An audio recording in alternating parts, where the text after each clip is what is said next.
ಮತ್ತೆ ಅಕ್ಷಯ ತೃತೀಯ ಬರ್ತಾ ಇದೆ. ಇದು ಚಿನ್ನದಂಗಡಿಯ ಮಾಲೀಕರಿಗೆ ಸುಗ್ಗಿ ಕಾಲ.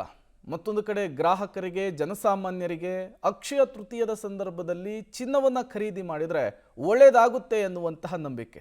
ಇದರ ನಡುವೆ ಯುದ್ಧ ನಡೀತಾ ಇದೆ. ಈ ಸಂದರ್ಭದಲ್ಲಿ ಚಿನ್ನವನ್ನ ಕೊಳ್ಳಬೇಕಾ ಬೇಡವಾ ಅನ್ನೋದು ಜನಸಾಮಾನ್ಯರ ತಲೆಯಲ್ಲಿರುವಂತಹ ಪ್ರಶ್ನೆ.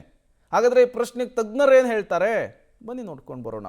ಯುದ್ಧದ ಭೀತಿಯ ಮಧ್ಯೆ ಅಕ್ಷಯ ತೃತೀಯ ಈ ಬಾರಿ ಚಿನ್ನ ಖರೀದಿಗೆ ಸೂಕ್ತಾನಾ? ಬಂಗಾರದ ದರ ಏರಿಕೆ ಹಾವು ಏಣಿಯಾಟ ನಿರಂತರವಾಗಿದೆ. ಒಂದ್ ಕಡೆ ಯುದ್ಧದ ಭೀತಿ, ಮಗದೊಂದು ಕಡೆ ಅಕ್ಷಯ ತೃತೀಯ ಸಂಭ್ರಮ.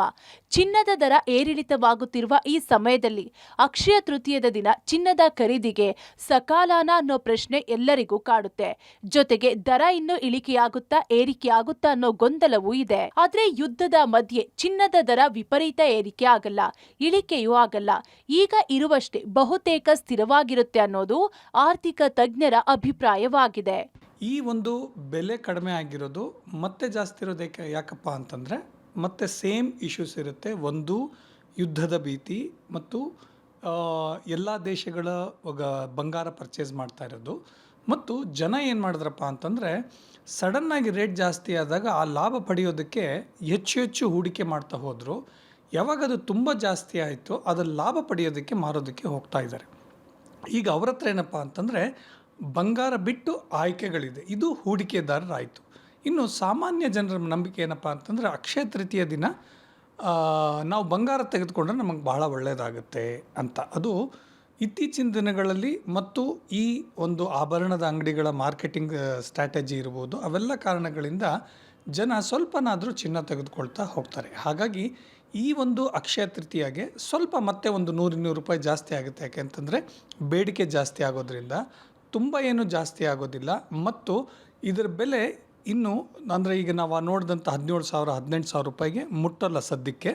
ಬಟ್ ಸ್ವಲ್ಪನೇ ಅದು ಜಾಸ್ತಿಯಾಗಿ ಈ ವರ್ಷದ ಕೊನೆಗೆ ನಮಗೆ ಆ ಒಂದು ಮಟ್ಟಕ್ಕೆ ಹೋಗ್ಬೋದು ಅಂತ ಅನಿಸುತ್ತೆ. ಯುದ್ಧದ ಸಂದರ್ಭದಲ್ಲಿ ಆರ್ಥಿಕ ಹೊಡೆತ ಹೆಚ್ಚಾಗಿರೋದ್ರಿಂದ ಚಿನ್ನ ಖರೀದಿ ಗಣನೀಯವಾಗಿ ಏರಿಕೆ ಕಾಣೋದು ಅನುಮಾನ ಅಂತ ಹೇಳಿದ್ರು. ಸುರಕ್ಷಿತ ಹೂಡಿಕೆ ಅನ್ನುವ ಕಾರಣಕ್ಕೆ ಚಿನ್ನದತ್ತ ವಾಲುವ ಸಾಧ್ಯತೆಯನ್ನ ತಳ್ಳಿ ಹಾಕುವಂತಿಲ್ಲ ಅಂತಾರೆ ಆರ್ಥಿಕ ತಜ್ಞರು. ಈ ಯುದ್ಧದಿಂದ ಏನಾಗುತ್ತಪ್ಪ ಅಂತಂದರೆ ವಸ್ತುಗಳ ಬೆಲೆ ಜಾಸ್ತಿ ಆಗುತ್ತೆ. ಹಲವಾರು ಜನ ಕೆಲಸ ಕಳೆದುಕೊಳ್ತಾರೆ. ಈಗಾಗಲೇ ನಾವು ನೋಡ್ದಂಗೆ ಯುದ್ಧ ಇರ್ಬೋದು ಮತ್ತು AI ಇಂದ ಏನಾಗಿದೆಪ್ಪ ಅಂತಂದರೆ ಲಕ್ಷಾಂತರ ಜನ ಅಮೇರಿಕಾದಲ್ಲಿ 25 ಲಕ್ಷ ಜನ ಟೆಕ್ಕಿಗಳ ಮನೆಗೆ ಬಂದಿದ್ದಾರೆ. ಹಾಗಾಗಿ ಜನಗಳ ಬಳಿ ಹಣದ ಲಭ್ಯತೆ ಕಡಿಮೆ ಆದಾಗ ಏನಾಗುತ್ತೆ, ಅವರು ಪರ್ಚೇಸಿಂಗ್ ಪವರ್ ಕಡಿಮೆ ಆದಾಗ ಏನಾಗುತ್ತೆ, ಅವರು ಎಲ್ಲ ದಿನನಿತ್ಯದ ಅಗತ್ಯ ವಸ್ತುಗಳನ್ನು ಕೊಳ್ಳೋದಕ್ಕೆ ಅವ್ರು ಪರದಾಡಬೇಕಾದ್ರೆ ಚಿನ್ನದ ಬಗ್ಗೆ ಎಲ್ಲಿ ಹೋಗ್ತಾರೆ. ಹಾಗಾಗಿ ಏನಾಗುತ್ತಪ್ಪ ಅಂದರೆ ಚಿನ್ನದ ಬೇಡಿಕೆ ಕುಸಿಯುತ್ತೆ. ಹಾಗಾಗಿ ಈ ರೇಟ್ ಇನ್ನು ಜಾಸ್ತಿ ಆಗೋದಿಲ್ಲ. ಯುದ್ಧವೇ ಇರಲಿ, ಚಿನ್ನದ ದರ ಗಗನಕ್ಕೆ ಏರಿರಲಿ, ಅಕ್ಷಯ ತೃತೀಯ ದಿನ ಚಿನ್ನ ಖರೀದಿ ಮಾಡಲೇಬೇಕು ಅನ್ನೋದು ಭಾರತೀಯ ಹೆಂಗಳೆಯರ ಮನಸ್ಥಿತಿ. ಪವಿತ್ರ ಕಡ್ತಲ, ಪಬ್ಲಿಕ್ ಟಿವಿ, ಬೆಂಗಳೂರು.